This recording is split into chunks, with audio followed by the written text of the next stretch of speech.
Bonsoir et bienvenue pour cette poursuite de la soirée du Mediapart Live consacrée à la France mobilisée et qui se mobilise, c'est peu de le dire. Avec nous ce soir, Priscilla Ludowski, vous êtes l'une des figures du mouvement des Gilets jaunes qui agite beaucoup la France en ce moment et vous êtes aussi auto-entrepreneuse en Seine-et-Marne.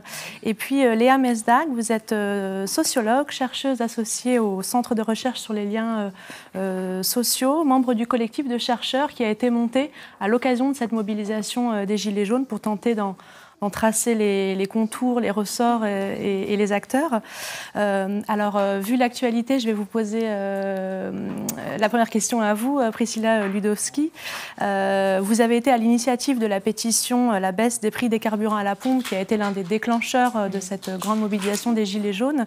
Aujourd'hui, 6 semaines plus tard, la mobilisation se poursuit avec des ressacs, des reflux, mais aussi des avancées. Qu'est-ce que vous pouvez nous dire sur l'acte 6 du mouvement? Est-ce qu'il est toujours question d'une mobilisation samedi et qu'est-ce qu'elle pourrait prendre comme forme? Ici, c'est plutôt l'idée de se rassembler avec les Gilets jaunes d'Europe, puisqu'il y a beaucoup de mouvements naissants en Europe. Donc voilà, en Italie, c'est tout naissant. En Belgique, ça fait déjà un moment. Ils ont commencé en même temps que nous. On a aussi l'Allemagne, on a donc la Suisse et la Catalogne. Oui, d'accord. Voilà. Donc l'idée, c'est de fédérer un peu ces mouvements-là? Alors les fédérés, ils se fédèrent déjà par eux-mêmes. Ils ont leurs propres revendications, leurs propres réalités. Simplement, on souhaiterait se rassembler avec eux, discuter aussi avec eux, de voir quelles sont leurs réalités. Mais voilà, en ce qui concerne le lieu, donc les frontières, ce sont déjà des lieux qui sont investis régulièrement par les Gilets jaunes et qui sont délogés régulièrement, mais qui reviennent. Et là, simplement, on invite donc les Gilets jaunes d'Europe à nous rejoindre au niveau des frontières. Donc, quand vous dites les frontières, ça veut dire aller sur des zones frontalières? C'est ça.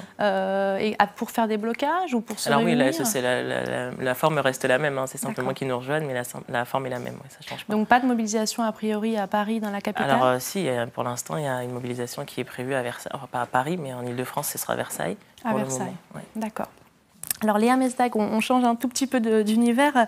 Vous êtes vous aussi en plein rush, si je puis dire, puisqu'il s'agit de décortiquer les questionnaires supplémentaires que vous avez adressés, que vous soumettez aux Gilets jaunes qui sont actifs dans le mouvement. Vous appartenez donc à une équipe de 80 chercheurs bénévoles, qui se sont lancés là-dedans pour tenter de comprendre, sachant que vous aviez déjà soumis 166 questionnaires au début du mouvement. Un peu partout en France. Est-ce que vous pouvez nous en dire un petit peu plus sur la méthode que vous avez employée et qu'est-ce que les premiers résultats ont donné? Ça a été diffusé dans le monde, mais je pense que les lecteurs seraient intéressés de savoir ce que ça a déjà produit. Oui. Alors déjà, je voudrais revenir sur le mouvement, le collectif, tel qu'il a été construit, puisqu'à la base, il est à l'initiative de chercheuses de Bordeaux qui, elles, centralisent les questionnaires et font l'analyse. Donc c'est surtout elles en ce moment qui sont dans le rush, plus que moi. Moi, j'attends samedi avec mes questionnaires et mon petit stylo. Au niveau de la méthodologie, en fait, on a commencé assez rapidement dès le début du mouvement avec un questionnaire coordonné qui a été le même pour tous les chercheurs, avec une manière de aussi le soumettre aux enquêtés qui a été la même, c'est-à-dire qu'on leur propose éventuellement de les enregistrer s'ils préfèrent, ou alors on note sur le papier, ce qui est un défi dans les manifestations sous la pluie. Donc au final, le groupe a commencé assez petit, avec 13 personnes, et a grossi. Aujourd'hui, on est 80, donc ce qui fait grossir aussi la masse de questionnaires, et ce qui fait qu'on a de plus en plus de résultats qui sont en cours d'analyse. Donc ça, c'est la partie questionnaire. On a également une partie observation, qui est en cours d'analyse, donc qui n'a pas été exploitée. On doit faire des réunions pour voir comment on va l'exploiter, parce qu'on est très attentif au fait de respecter la parole des personnes auprès de qui on enquête. Et on aura aussi une partie entretien qui, elle, n'a pas du tout commencé, où on va relancer les personnes qui ont accepté de faire des entretiens avec nous pour des conversations un peu plus élaborées, où on pourra aborder plus de choses. Donc pour la méthodologie, on en est là. Les résultats du Monde ont montré pas mal de choses. Alors je voudrais quand même rappeler qu'on est sur 166 questionnaires, donc quelque chose qui n'est pas représentatif. Qui va l'être. On espère avec l'équipe de chercheurs qui grossit et donc le nombre de questionnaires qui grossit. Mais pour l'instant, les résultats qu'on a, ce qui est intéressant à noter, c'est qu'on a une très forte représentation des employés en termes de catégories professionnelles. Pas tant que ça des ouvriers, les employés sont beaucoup plus nombreux. Une très forte représentation aussi des artisans, chefs d'entreprise. Beaucoup de femmes aussi. Alors, pas forcément en termes de nombre, mais en termes de visibilité, ce qu'on explique par le fait que, étant donné qu'il n'y a pas de représentants attitrés au mouvement, ce qui sont souvent des hommes dans les manifestations, par conséquent, on voit davantage les femmes. Elles sont moins visibilisées par la hiérarchie du mouvement. C'est ça, c'est une des bonnes conséquences du fait de ne pas avoir de représentants, c'est qu'on voit beaucoup plus les femmes. Ce qu'on a remarqué aussi, c'est que ce sont des gens qui ont plutôt des diplômes bac, CAP et BEP.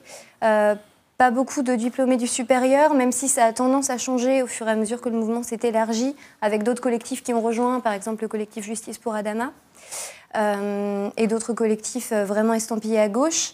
On a remarqué aussi une forte proportion de gens qui ne se disent ni de gauche ni de droite. Et dans les gens qui se déclarent politisés, contrairement à ce qui avait été dit au tout début du mouvement, pas beaucoup de gens qui se déclarent de droite. Et au contraire, si on ajoute les gens qui se disent de gauche et d'extrême gauche, on arrive à plus de la majorité des personnes qui disent être politisées.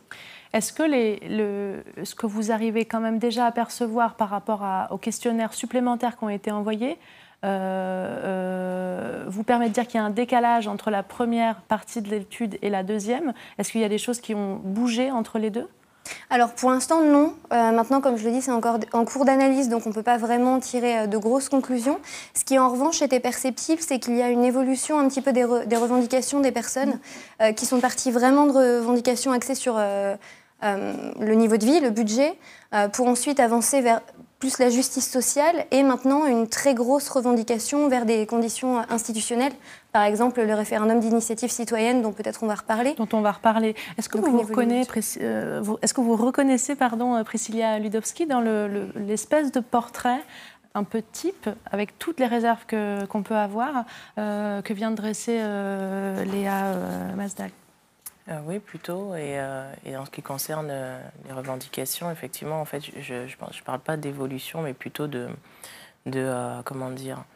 cumul de choses qui donnent une somme et qui aboutit à quelque chose de beaucoup plus, constructif qu'au départ. C'est-à-dire qu'au départ, lorsqu'on dit voilà, on aimerait que telle loi soit orientée de telle façon ou qu'on aimerait que telle loi change et qu'on arrive au RIC, c'est que on arrive à un moment donné où on se dit, voilà, on a un certain nombre de lois ou de mesures qui ne sont pas adaptées à la réalité qu'on vit et que donc on explique à l'heure des entretiens, je suppose, ou même à l'occasion de discussions. Et on en arrive à un système où on se dit, ouais, mais ce système-là nous permettrait de participer à la vie politique, aux décisions qui sont prises et nous permettrait d'avoir des meilleures mesures dans la mesure où on pourrait, nous, y participer et proposer des choses. Je pense que c'est une évolution, mais c'est pas une option. Voilà, c'est ça. C'est pas une option A qui a été ensuite abandonnée pour une option B, mais c'est vraiment le cumul de plusieurs choses qui ont émergé et puis qui se sont ensuite raccrochées en se disant voilà, qu'est-ce qu'on fait? Est-ce que ça on les revendique comme ça avec une liste remplie de revendications ou est-ce que plutôt on va vers un système qui permet de les avancer de manière plus constructive? Alors effectivement, on va revenir sur le RIC ou le RIP ou toute forme de changement institutionnel.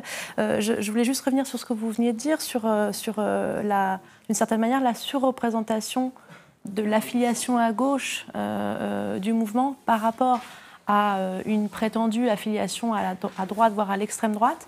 Nous, c'est quelque chose que nous avions constaté dans nos reportages dès le début. Je ne parle pas de l'affiliation à gauche, mais en tout cas d'une assez faible présence, très très faible présence de la question de l'extrême droite.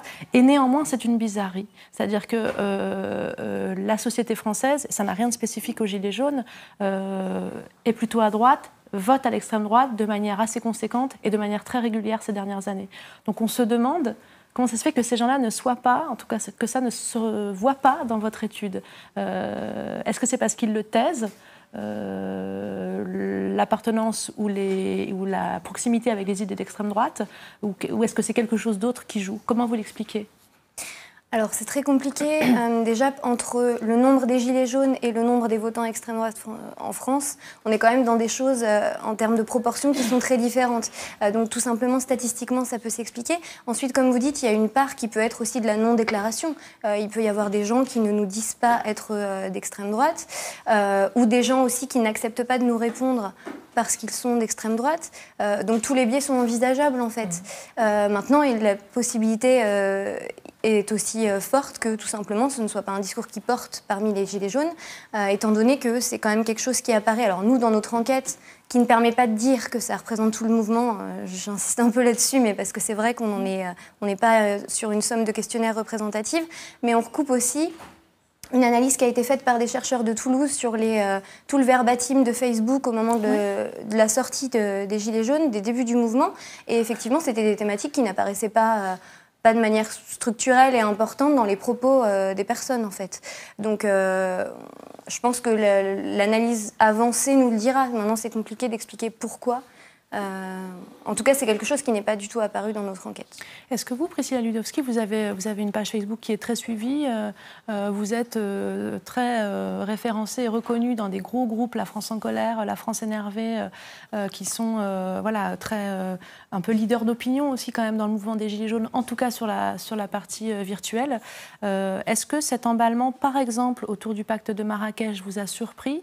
Est-ce que ça veut dire aussi que ça correspond à une préoccupation qui n'est pas forcément verbalisée sur le rond-point, mais qui va s'exprimer sur Internet? Comment vous l'analysez? Moi, je pense qu'effectivement, il y a eu peut-être un emballement à ce niveau-là, dans la mesure où, du coup, tout de suite, on veut donner son opinion sur un peu tout ce qui se passe en réalité dans l'actualité. Et c'est ce qui se fait déjà de manière individuelle et qui s'est simplement vu de manière très intense au sein d'un groupe, puisque là, du coup, on est dans la revendication, la contestation, dans la démarche de chercher ce qui va pas et dans quelle mesure on peut l'améliorer. Donc du coup, forcément, toutes les idées émergent très rapidement et ça fait un effet un petit peu boule de neige et chacun donne ses opinions. Et donc c'est vrai que là-dessus, il y a eu un emballement assez intéressant. Et je pense que ça se reproduira à chaque fois qu'il y aura une grosse actualité comme ça tout au long du mouvement. Pour vous, il faut laisser la parole s'exprimer dans ce genre de cas? Oui, pourquoi pas, oui. C'est pas un problème, c'est-à-dire vous préférez qu'elle s'exprime plutôt que... Alors, moi, je trouve pas que ce soit quelque chose de mauvais qu'on s'exprime, au contraire. Il faut que ça reste dans le respect de l'un et de l'autre, bien sûr, mais après, effectivement, si ça déborde beaucoup trop et qu'il y a des débordements au niveau... verbal, les uns avec les autres, des choses qui dérapent un petit peu. Il y a les modérateurs qui sont là pour ça. Mais voilà, on essaie de faire attention à ça, que l'actualité ne déborde pas trop. Parce que, voilà, sur le fond du débat. Mais dans l'idée, c'est de laisser les gens s'exprimer principalement. Voilà. Alors, juste encore une petite question pour vous. C'est peut-être en voisinage de ma position à moi. Est-ce que vous avez été bien accueilli en tant que chercheur sur les points de rassemblement des Gilets jaunes ou dans les manifestations, puisqu'on pourrait considérer que vous êtes aussi une institution, d'une certaine manière, surplombante, un peu, de surcroît. Comment ça s'est passé? Alors, de mon point de vue, très bien. De la part de mes collègues enquêteurs, on n'a pas eu de retour particulièrement négatif. Il y a eu des gens qui refusent tout simplement, comme c'est le cas. Après, on est quand même tous des gens qui enquêtons, qui avons l'habitude de le faire en tant que sociologue ou politiste. Donc on a l'habitude aussi de se présenter en tant que chercheur, ce qui effectivement est une institution, mais je pense qui peut-être jouit d'une meilleure réputation que les journalistes en ce moment. Voilà, moi j'ai l'habitude de me présenter en tant que sociologue. Alors, il y a toujours un peu une question de qu'est-ce que vous allez faire de ces données, ce qui est un peu normal, et peut-être une pointe d'agressivité, mais qui est assez caractéristique de n'importe quelle démarche d'enquête, en fait, et qui n'est pas propre aux Gilets jaunes. Et nous, on a été plutôt bien accueillis. Après, c'est vrai qu'on prend soin de ne pas trop apparaître dans les médias, et surtout, comme je vous disais au début, de faire tout un travail pour respecter la parole de nos enquêtés. Justement, pour ne pas trahir, entre guillemets, cette parole qu'ils ont bien voulu nous confier. Mais ça s'est plutôt bien passé. Alors, on reste un tout petit peu dans des questions de forme avant de rentrer dans le fond, mais je pense que c'est important. Priscilla Ludowski, nous avons fait le choix, nous, à Mediapart, depuis le début de ce mouvement, quasiment, d'accorder beaucoup de place à des personnes qui n'étaient pas des figures des Gilets jaunes. Donc, vous n'êtes pas venus, Éric Drouet n'est pas venu, Maxime Nicole n'est pas venu, Benjamin Couchy n'est pas venu, et au contraire, sont venus des Gilets jaunes qu'on n'a pas vus vraiment ailleurs, qui sont tous les Gilets jaunes de France, si je puis dire. Pour s'en s'en tenir un peu à l'horizontalité qui était réclamée par le mouvement. Néanmoins, des têtes et des figures sont apparues, comme la vôtre. Vous étiez même, en fait, sur la partie prenante de la conférence de presse qui a eu lieu la semaine dernière devant le Jeu de Paume. Vous étiez au micro devant l'Opéra à Paris lors de la dernière manifestation. Donc, il y a une mise en avant, voulue ou pas, vous allez nous dire. Mais comment vous définissez, vous, votre rôle aujourd'hui au sein du mouvement? Moi, je considère que depuis le lancement de la pétition, je considérais avoir au moins la légitimité de pouvoir transmettre le message que je portais à travers cette pétition et que les personnes qui avaient signé la pétition en question avaient tout de même le droit d'avoir une réponse à ces questionnements que j'avais et qu'ils donc partageaient par leur signature. Puis ensuite, le mouvement a pris de l'ampleur et effectivement, on se présente toujours comme des messagers. Et c'est pour ça que lors de cette allocution qu'on a faite à Versailles puis à Opéra, on a bien précisé que, voilà, étant décisionnaire de rien du tout, on avait simplement été dans un rôle de collecte d'informations, parce qu'on reçoit énormément de revendications, d'informations, de conseils aussi. Mais pour ce qui concerne les revendications, on les avait au départ rassemblées par thème, classées par thème. Lorsqu'on a transmis cette fameuse liste au ministre, c'était parce qu'on avait fait un travail de collecte. Devant M. Drugy, lorsque vous avez été reçu. C'est ça. Et là, aujourd'hui, si vous voulez, les 3 points qui ont été présentés lors de cette allocution, ce sont la synthèse de tout ça. Mais alors, comment ça se passe, ce travail de collecte? Parce qu'effectivement, vous éditez des communiqués de presse qui sont assez précis. Là, par exemple, sur la question institutionnelle, mais auparavant, vous avez des revendications assez unifiées sur le pouvoir d'achat et sur l'écologie, en essayant de tenir un peu les deux bouts. Comment vous collectez et quelle est votre légitimité à dire que ça, c'est ce que veulent les Gilets jaunes? Alors, ce n'est pas une légitimité à dire ce que veulent les gens, c'est la réalité. Je veux dire, quand je reçois un mail avec une information et qu'elle est transmise, c'est transmis sans aucune modification ou sans aucun jugement là-dessus ou quoi que ce soit. C'est vraiment de la collecte et de la transmission. Et c'est pour ça que, justement, sachant que ces personnes-là ne sont pas du tout, comme par rapport à l'enquête qui est faite aussi, représentatives de toute la population, Facebook n'est pas représentatif de toute la population. Donc, c'est pour ça qu'on a demandé à ce que ces 3 points qui sont la synthèse de ce que nous, on a reçu, donc ce sont principalement par Facebook et par email, mais par courrier aussi. On demandait à ce que ce soit soumis à référendum, voilà, pour se confronter à la réalité et que les personnes puissent dire, voilà, oui, on est ça représente ce qu'on aimerait, ce à quoi on aimerait aboutir, ou au contraire, non, pas du tout. C'est pas du tout ce qu'on aimerait avoir. C'est-à-dire que ce qui est collecté par le biais des pages Facebook et puis ce qui se dit aussi dans la vraie vie, ça, vous voulez à votre tour le proposer au reste de la population et qu'ils puissent s'exprimer là-dessus. Voilà. C'est ça la démarche. C'est ça. D'accord.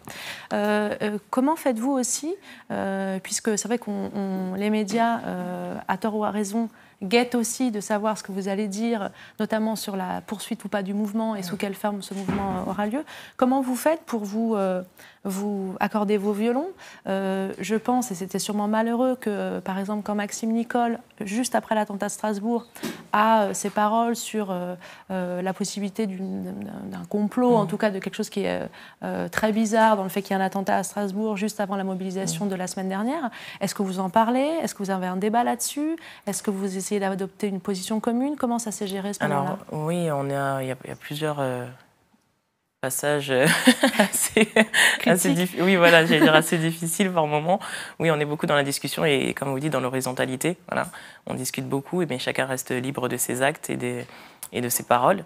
Dans le fond, on défend la même cause et ensuite, chacun l'exprime à sa façon. Moi, je suis beaucoup moins sur les lives, etc. Vous me voyez beaucoup moins sur Facebook dans les lives, mais voilà, c'est une façon de s'exprimer aussi, pourquoi pas. Et pour vous, ça vous pose pas de problème que ce genre de choses soient dites? Alors moi, j'ai pas du tout la même opinion là-dessus, mais voilà, chacun exprime son opinion à souhait. Hein. On n'est pas là pour juger l'autre.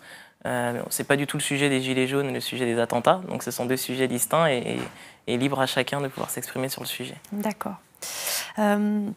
Alors, Léa Mesdag, est-ce que cette forme très horizontale qui a été choisie, en tout cas adoptée par les Gilets jaunes dès le début, est-ce que dans les enquêtes, l'enquête, le travail là, qui a été mené, est-ce que c'est quelque chose qui plaît, c'est-à-dire où est-ce qu'il y a des demandes aussi qui remontent sur des volontés de structuration du mouvement, voire même de se doter de représentants peut-être plus, de manière plus officielle? Alors, le problème par rapport à votre question, c'est qu'on ne l'aborde pas directement dans le questionnaire. Il y a une partie libre dans mon souvenir. Il y a une partie libre, mais dans laquelle les gens ne parlent pas forcément de ça. On a quand même une question à propos des représentants qui avaient été désignés à un moment, où on demande aux personnes si elles ont trouvé ça légitime ou non. Alors, du peu que j'ai vu, parce qu'au final, cette question n'a pas été encore beaucoup analysée par l'équipe analyse, il n'y avait pas grand-chose qui se décidait. Certains étaient d'accord, d'autres non. Certains disaient oui, il faut s'organiser, d'autres non. En revanche, ce qui apparaît beaucoup, c'est le rejet de la classe politique et des syndicats, qui n'est pas... je cherche mes mots, qui n'est pas pour la totalité des enquêtés, mais pour bien plus de la moitié des personnes qui estiment que les syndicats et les partis politiques n'ont pas forcément leur place dans le mouvement. Donc ça va avec le fait d'être horizontaux, mais là... il n'y a pas plus d'éléments pour l'instant. D'accord. Ça se retrouve aussi assez dans la réalité. Hein. Enfin, c'est la réalité, les personnes sont enquêtées, ce sont des vraies personnes, mais je veux dire, ça se retrouve assez aussi... dans ce que vous avez constaté. Voilà, exactement. C'est qu'il y a pas mal de personnes qui demandent à ce que ce soit structuré, donc sans politique, sans syndicat, etc., sans création de partis nouveaux ou quoi que ce soit non plus. Mais vous avez des personnes qui vont demander à ce qu'on prenne plus de place et d'autres au contraire qui disent non, c'est très bien comme ça. C'est vrai que c'est assez mitigé à ce niveau-là, mais quoi qu'il en soit, on n'a pas, nous, de toute façon, de volonté d'être représentant, leader, voilà. C'est pas du tout un rôle qu'on avait envie d'endosser. Parce qu'on parle parfois de plus en plus, les élections européennes approchant, d'une liste gilets jaunes. Enfin, voilà. Est-ce que cette question-là, elle est débattue dans les AG, parce qu'il y a des AG sur les ronds-points ou sur les lieux de blocage. Est-ce que cette question-là, elle est sur la table ? Elle est revenue dans le sens où, pas pour y participer, mais pour essayer de savoir ce qui se dit à droite à gauche et comment les sujets sont abordés. Enfin, en tout cas, nous, ça ne nous concerne pas du tout. On n'est pas du tout dans cette optique-là. On est contacté par beaucoup de personnes qui... Quand vous dites nous, c'est qui les figures Oui, les plus enfin, Maxime, Eric et moi-même, en tous les cas. Et donc, on est pas mal approchés par des personnes qui souhaiteraient qu'on se joigne à cette tendance de pouvoir s'inscrire en liste pour les européennes, et ça ne nous intéresse pas. Et je pense qu'il y a des personnes qui sont... Je pense qu'il y a aussi des personnes qui se servent un petit peu du mouvement pour peut-être servir leurs intérêts personnels, ou alors qui souhaiteraient porter le message peut-être d'une autre façon, par des voies beaucoup plus habituelles, communes, je dirais, en passant par les voies politiques. Et vous, ça ne vous tente pas ? Non, pas du tout. Pourquoi ? C'est pas du tout un chemin que j'ai envie de prendre. Si jamais je devais continuer à me battre pour une cause quelconque, ce ne serait pas par la voie politique. Pourquoi ? Parce que c'est pas un milieu qui m'intéresse. Je trouve pas que ce soit un milieu sain. Donc voilà, je préfère encore passer par tout ce qui est représenté par des collectifs ou des associations plutôt que de passer par des voies politiques. Alors, néanmoins, les demandes sont de plus en plus politiques, en tout cas au sens... oui, ce sont des questions politiques qui sont abordées. Ce sont des questions très politiques qui sont abordées et qui même, et ça c'est très revigorant, attaquent même les fondements de notre système démocratique. Donc ça, c'est d'une certaine manière, c'est une bonne nouvelle. Parce que vous, les Gilets jaunes, et vous, Priscilla Ludowski, vous n'avez pas eu l'air d'être satisfaits par les réponses du gouvernement sur les premières revendications qui portaient sur le pouvoir d'achat. Donc on peut les rappeler, la hausse précoce de la prime d'activité en guise de revalorisation du SMIC, si je peux dire ça comme ça. Qui n'était pas présentée comme ça, mais bon, c'est intéressant que ça... C'est notre analyse. En tout cas, c'est celle qui a été faite par mes collègues à Mediapart. La question de la CSG qui a été un peu revue aussi. Et vous demandez finalement une chose, vous en avez déjà parlé un petit peu au début de ce plateau, c'était d'introduire par la voie du référendum un texte qui permettrait d'introduire un référendum d'initiative citoyenne, entre autres, en toute matière, donc le fameux RIC dont on parlait au début. Alors comment cette idée-là, la question du référendum d'initiative citoyenne et d'autres changements institutionnels, comment ces questions-là sont apparues dans vos discussions? Qu'est-ce qui a permis sa structuration et qu'elle émerge maintenant de façon beaucoup plus claire dans le débat public? C'était déjà discuté depuis un bon moment. Au départ, on était donc sur pas mal les taxes et donc le pouvoir d'achat. Et puis d'autres sujets au niveau des retraités, la CSG, et puis d'autres préoccupations par les étudiants par exemple, et puis d'autres préoccupations par les artisans. Voilà, vous avez cité un panel tout à l'heure. Et c'est vrai que lorsque ces questions sont mises de bout à bout et que vous avez d'autres personnes qui, en plus de ces revendications-là, défendaient pas mal le RIC, en mettant ces revendications ensemble, on constate qu'en réalité, on avait deux choses qui se dégageaient. C'était un problème de pouvoir d'achat, et 2, le problème de ne pas avoir confiance en ses représentants, ça revenait beaucoup, et le fait de ne pas pouvoir prendre part aux décisions, ou plutôt le fait de se retrouver avec des mesures qui ne sont pas en adéquation avec ce qui est vécu dans la vie réelle.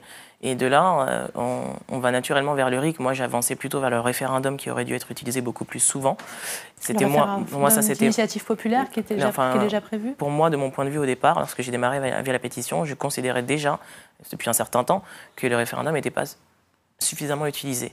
Et donc, c'est tout naturellement que je pense que les gens aussi ont certainement eu ce cheminement-là. Il faudrait les interroger là-dessus, en se disant, voilà, effectivement, on n'est pas consulté et des mesures sont, entre guillemets, pondues et pas en adéquation avec la réalité. Et forcément, lorsqu'on sait qu'on a la possibilité, via un système plus démocratique, de pouvoir participer à ces prises de décision, de pouvoir interroger la population directement sans que ce soit l'initiative du gouvernement, mais d'un citoyen qui initie un acte qui entraîne un peu comme une pétition où on demande un certain nombre de signatures, là, on sollicite d'abord les avis, ensuite on déclenche une demande d'avis plus importante par le référendum pour s'assurer que tout ce qui est demandé est un réel besoin.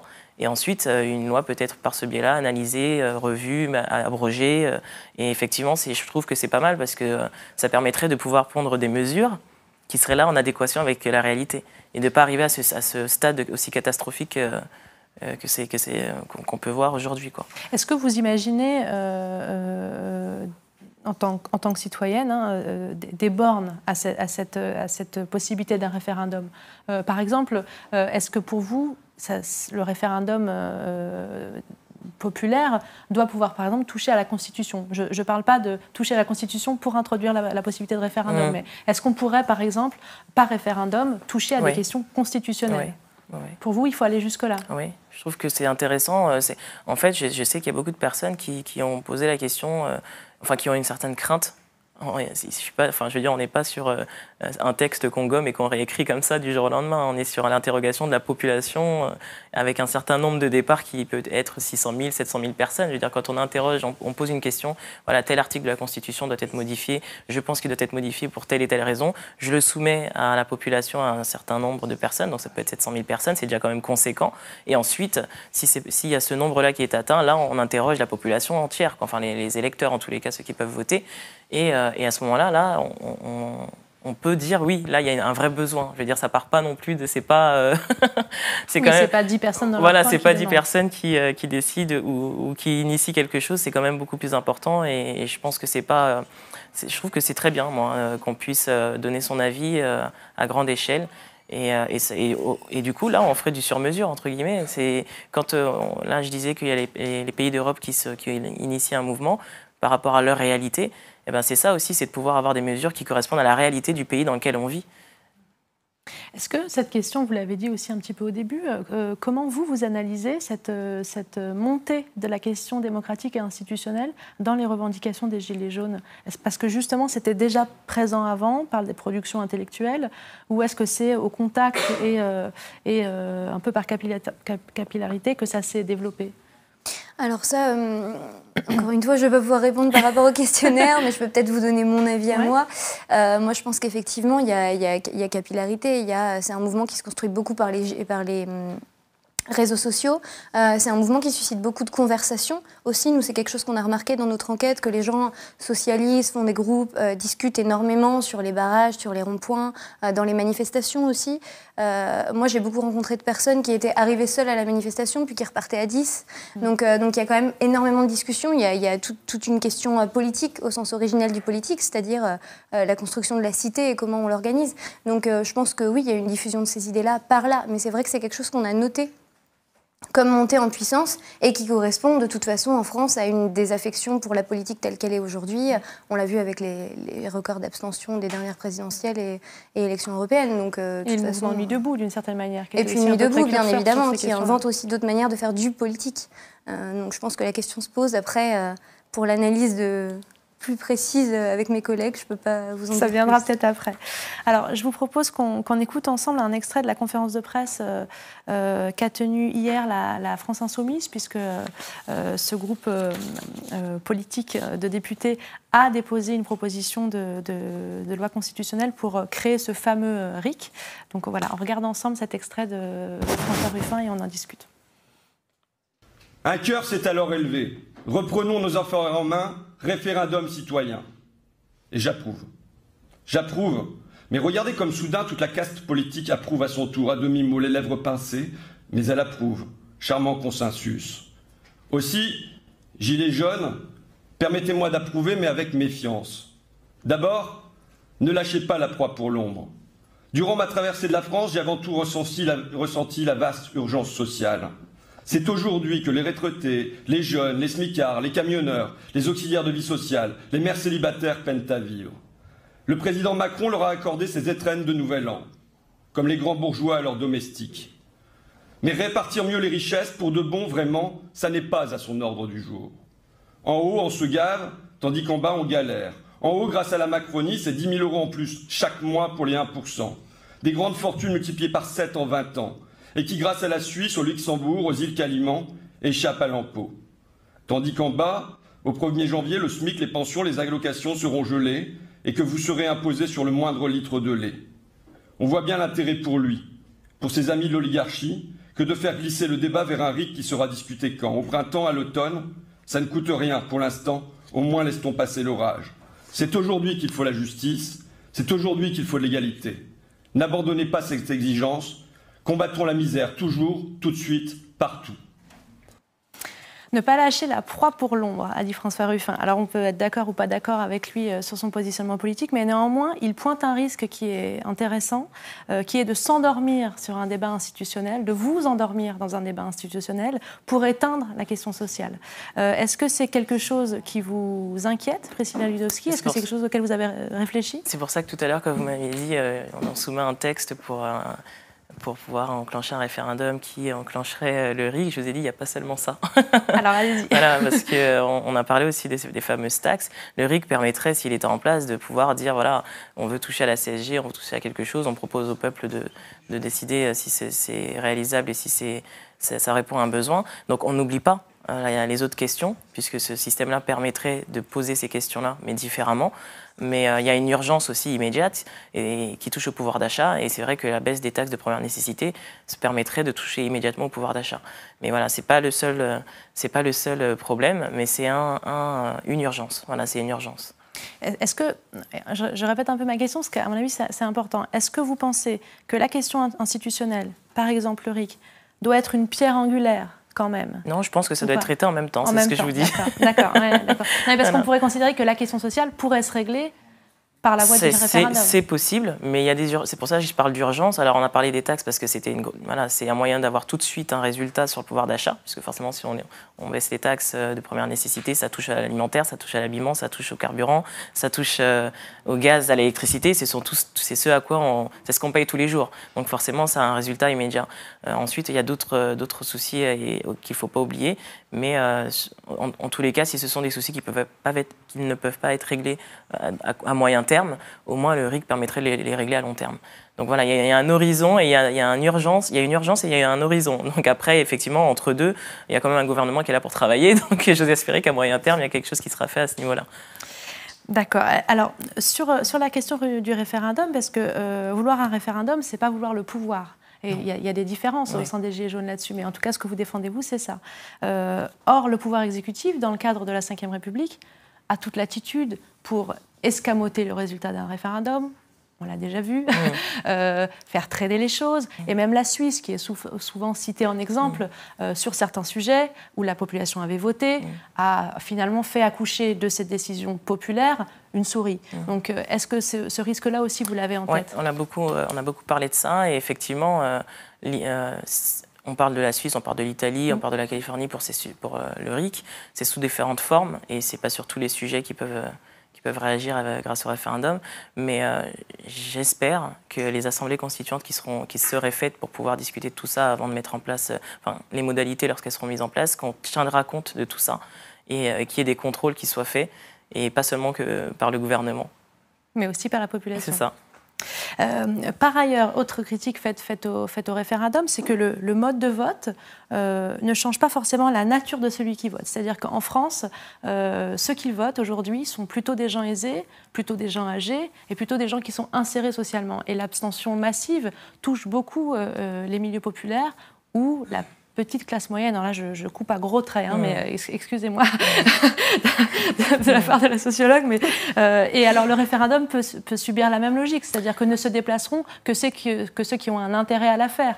Je ne sais pas, je pense pas, dans la mesure où là c'est différent, puisqu'on n'est pas là pour voter pour un programme et des promesses qui sont mises sur papier, mais plutôt pour donner son avis pour une fois. C'est pas quelque chose c'est pas une démarche qui est certainement voulu, puisque le référendum tel qu'il existe aujourd'hui n'est même pas utilisé. Donc c'est dire à quel point on se soucie de la vie des citoyens. Mais pour moi, non, peut-être que c'est naïf, mais en tout cas, j'espère que là, l'idée c'est de se dire on a enfin la possibilité de donner notre avis, et pas que sur des sujets, et sur beaucoup de sujets, surtout, en l'occurrence, si jamais c'est en toute matière, et c'est ce qui est souhaité. Et là, je pense que ça permettrait enfin d'avoir un taux d'abstention beaucoup moins important. Est-ce que c'est aussi ça qui différencie le mouvement des Gilets jaunes du reste du mouvement social? C'est quelque chose que vous essayez de travailler au sein du collectif, de voir à quel point ce mouvement est inédit ou pas, parce que d'une certaine manière, la classe politique et aussi le monde syndical, par exemple, réfléchit depuis longtemps à ces histoires démocratiques. Qu'est-ce que ça a de particulier cette fois-ci?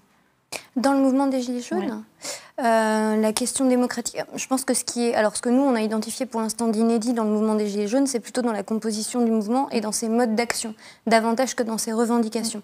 Puisque les revendications, pour les cerner avec un questionnaire, c'est quand même vraiment compliqué. Donc pour l'instant, ce qu'on a cerné en revanche et qui dénote par rapport à ce qui était dit sur le mouvement dès le départ, c'est que les gens ont du contenu. C'est-à-dire que quand on leur demande justement toutes les parties libres de nos questionnaires, c'est pour ça qu'elles sont si longues à analyser, c'est qu'il y a énormément d'arguments dedans. Et puis il y a des arguments précis sur comment les taxes ont augmenté, comment le pouvoir d'achat s'est réduit, sur l'écologie aussi. Quand on fait on a une de nos questions qui est que si on vous dit que vous n'êtes pas écologique, qu'est-ce que vous iriez répondre? On a des gens qui ont une maîtrise aussi de ce qui pourrait être fait en termes d'écologie. Donc il y a quand même une véritable volonté de politique. Après, pour ce qui est de ce qui est innovant dans le mouvement, c'est surtout de ce point de vue-là qu'on l'analyse. Pour tout ce qui est du contenu, ce sera beaucoup plus visible dans les entretiens qu'on va faire après. Vous vouliez réagir? Oui, j'allais dire, effectivement, les gens sont force de proposition, tout le monde est force de proposition, mais on n'est pas consulté. Et c'est ça qui est dommage, et c'est ce que, lorsqu'on a rencontré le ministre de la Transition, c'est ce qu'on lui a dit aussi, que malheureusement, il n'y a pas de veille qui est faite pour essayer de savoir de veille ou de cellules au sein du gouvernement qui permettrait de consulter de quelque manière que ce soit. Alors le gouvernement, là, de fait, propose aujourd'hui voilà, mais des larges concertations. Voilà. On arrive à un stade où les gens ont encaissé depuis des années. C'est ça qui est différent. Mais est-ce que vous, par exemple, vous allez participer à ces moi, concertations? j'ai déjà participé à l'échelle de la ville, du Grand Paris Sud, qui proposait des sites où on pouvait régulièrement donner son avis, etc. Donc oui, c'est des démarches, moi, qui m'intéresseraient de pouvoir participer à des choses comme ça, forcément, puisqu'on en demande de participation. Mais voilà, c'est juste dommage qu'on en arrive là, et c'est ça qui n'a pas été compris dès le départ. Est-ce que vous pensez qu'il va en sortir quelque chose de ces concertations? Je ne sais pas trop quelle forme ça va prendre et quel sera le contenu, les programmes. Enfin, c'est assez flou pour moi pour l'instant. De ce que j'ai vu, je ne sais pas comment ça va se dérouler. Est-ce que c'est prévu sur l'année? Enfin, je ne sais pas bien quelles sont les modalités de ces concertations. Ce sera intéressant de savoir exactement dans le détail.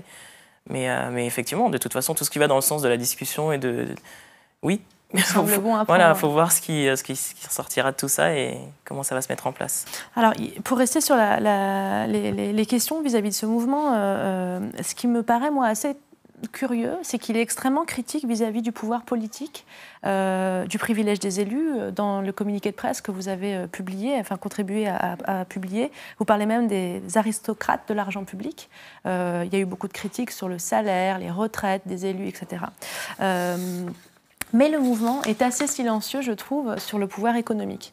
Les grandes fortunes, les industriels, les grands patrons, qui échappent pour partie à l'impôt, qui ne sont pas très allants sur la question des salaires. Donc pourquoi ne pas aussi cibler le pouvoir économique? On en a, il est ciblé par les formes de manifestation, j'ai envie de dire. Alors il y a eu quelques manifestations devant le groupe Muliez, devant quelques banques, mais enfin, ça reste assez mineur dans le mouvement. Oui, peut-être. En tout cas, en ce qui me concerne, c'est ce que je fais depuis le début à travers la pétition. Lorsque je dis qu'il est les industries, les lobbies ne sont pas taxés. En l'occurrence, j'en ai beaucoup parlé dans les plateaux, sur les plateaux télé. Et si, pour ce qui me concerne, ils sont concernés. Hein. Oui, ils sont concernés et pas assez sollicités sur certaines choses. En tout cas, sollicités pour certains et pas pour d'autres. Donc, mais est-ce qu'il y a une forme de consensus dans le mouvement pour dire que oui, je pense, oui, sur ça. Oui, si, ça se discute. Pour dire que le pouvoir n'est pas forcément là où on pense qu'il est. Ah, mais ça, c'est même pas discuté, c'est carrément. Comment dire, on en a conscience. Et les gens en ont conscience et ils le disent, mais pas parce qu'ils se posent la question, parce qu'ils en sont certains. Voilà. Vous voulez dire que c'est tellement acquis que oui, non, à ce niveau-là, oui, D'accord. tout à fait, ouais. C'est même plus, c'est plus une question de, il n'y a pas de débat là-dessus. Est-ce que, pareil, cette question-là, elle revient un peu à travers les questionnaires, c'est-à-dire la question, oui, je dis le pouvoir économique, mais enfin du patronat, d'un certain type de patronat, d'une captation de la richesse, de sa redistribution, d'évitement de l'impôt, d'évasion fiscale. Est-ce que tout ça revient ? Oui, alors elle apparaît énormément dans les parties libres de nos questionnaires et dans les discussions avec les personnes du mouvement. Et il y avait quand même toute cette question de l'ISF qui apparaissait beaucoup. Et là encore, qui montrait pas mal de contenus dont je parlais tout à l'heure, où les gens connaissaient l'ISF, savaient plus ou moins comment il était appliqué. Certains avaient appris des choses sur quel était l'argent qui était perdu chaque année avec l'ISF. Donc il y a quand même moi, il me semble que c'est une revendication structurante du mouvement, le fait d'attaquer les pouvoirs de l'argent. Et puis effectivement, dans les manifestations, il y a quand même aussi, en tout cas dans les événements Facebook que j'ai vus ces derniers jours par rapport au CIS, il y a quand même aussi toute cette revendication d'empêcher les gens d'aller dans les magasins pour Noël, et pas pour embêter les gens, mais justement pour faire perdre de l'argent au très gros pouvoir économique. Et en même temps, il y a une ambivalence, c'est-à-dire que comme c'est un mouvement horizontale et populaire, il y a une inquiétude à gêner les gens. C'est-à-dire il y a une inquiétude à gêner l'autre qui pourrait être aussi sur le rond-point. C'est ce qui est compliqué parce que quelle que soit la forme de manifestation qu'on choisirait, il y aura toujours quelqu'un qui sera dérangé. Et c'est vrai que c'est pas le but premier, en tout cas, de déranger les citoyens, en fait. Hein. C'est pas du tout le cas. C'est dommage qu'on en arrive là, comme je dis toujours, mais oui, c'est difficile à trouver une forme de manifestation qui dérange personne. Donc, une manifestation qui dérange personne, ce n'est pas très efficace. Ouais, c'est pas du tout efficace même. Hein. Il faut qu'il y ait des perdants à un moment. Alors, depuis lundi, les évacuations de ronds-points se sont multipliées. Enfin, il y a vraiment eu un ménage de fait. Le ministre de l'Intérieur n'a pas caché son envie de faire place nette. Et pourtant, un certain nombre de gilets jaunes ne semblent pas prêts à lâcher le mouvement. Jean-Bernard Labille de Monceau-les Mines est un gilet jaune qui était sur notre plateau le 5 décembre et il prévenait « on va y passer Noël parce qu'on s'y sent bien sur les ronds-points ». On l'écoute. Pour beaucoup de gens, c'est devenu pratiquement leur deuxième maison. Ça faisait tellement longtemps qu'ils étaient isolés, tout seuls, à regarder la télé, BFM, je sais pas quoi, en boucle, ou à être devant leur ordinateur tout seuls.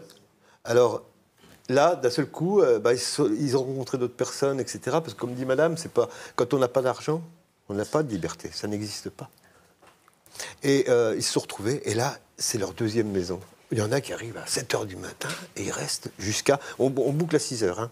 Parce que pour éviter justement qu'il y ait des gens qui viennent ici, pas pour défendre le combat, mais pour, je sais pas, considérer ça comme un pique-nique géant, parce qu'on a de la nourriture, c'est incroyable. La générosité des commerçants, c'est merveilleux. Et les petites mamies qui viennent, elles passent 1 heure, elles, par contre, voilà, c'est merveilleux.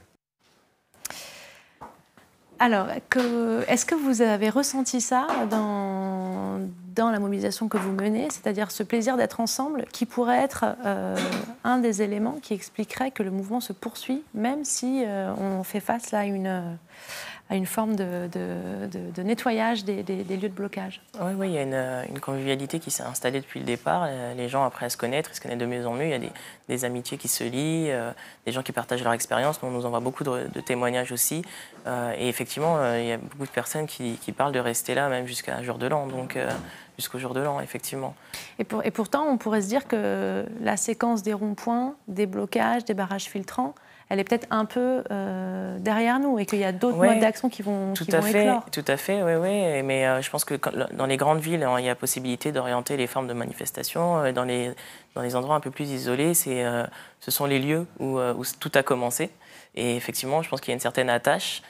Et puis il y a aussi les moyens d'aller dans les grandes villes, le moyen d'aller à Paris pour ceux qui sont allés à Paris. Il y a beaucoup de régions qui sont allées à Paris, mais tout le monde ne peut pas forcément atteindre les grandes villes. Et ça reste le lieu symbolique du mouvement. Le rond-point ou le péage, enfin ce sont des lieux symboliques du mouvement. Ouais. Qui, à votre avis, vont se recréer même après les vacances ou pendant les vacances de Noël. Est-ce que vous, en tant que chercheur et de collectif, vous anticipez ça, la transformation même physique du mouvement? Est-ce que vous l'avez préparé? Alors dans notre équipe, non. En revanche, il y a des chercheurs en ce moment il y a notamment un chercheur qui prédit lui un petit peu la fin du mouvement et sa recomposition sous d'autres formes. Alors lui pense que ça va s'organiser. Nous, c'est vrai qu'on n'est pas dans l'expectative, on est vraiment dans la description du mouvement, donc on n'est pas là-dedans. En revanche, on verra. Enfin, les gens sont quand même venus malgré quand il y avait une très grosse pluie et puis malgré des interventions policières quand même musclées et qui étaient faites pour séparer les cortèges. Par exemple, dans les manifestations, il y a quand même une affluence. Donc, à voir si ça va s'arrêter. Ça ne s'est pas arrêté alors qu'on a quelques jours de Noël. Donc, c'est quand même quelque chose d'inédit aussi. En général, les mouvements sociaux, ça s'arrête beaucoup plus tôt que quand on est à proximité de vacances et de fêtes. Donc, Et outre le blocage des frontières, qu'est-ce qui est sur la table? Qu'est-ce qui est en discussion pour la rentrée? On en parlera peut-être à une autre occasion. Vous ne voulez pas nous dévoiler vos secrets? C'est pas un secret, mais non, on en parlera à une autre occasion. Est-ce que je l'ai dit, vous êtes auto-entrepreneuse. Alors, il y a beaucoup à dire sur les auto-entrepreneurs et on a beaucoup écrit aussi ici là-dessus. Est-ce que vous attendiez à ça et est-ce que ça vous a transformé ces 6 semaines là qui viennent de s'écouler? Personnellement. Oui, parce que c'est ma première expérience en termes de militantisme. Ouais, on peut le dire. Donc, oui, c'est intense. C'est intense en émotion, c'est intense, c'est une expérience intense et c'est assez... c'est pas forcément facile de faire face à toutes les difficultés qu'on peut... tous les obstacles qu'on doit franchir pour pouvoir s'exprimer, simplement.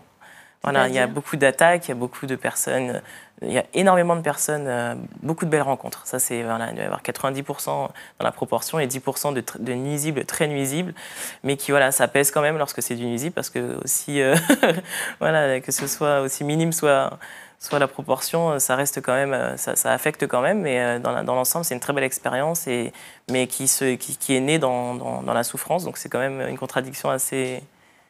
C'est intéressant comme contradiction. Écoutez, merci beaucoup d'être venu chez nous ce soir. On va continuer à parler des Gilets jaunes, on va continuer à parler de vos travaux dès qu'ils seront publiés, puis on continue cette soirée consacrée à la France qui se mobilise. Merci, bonsoir.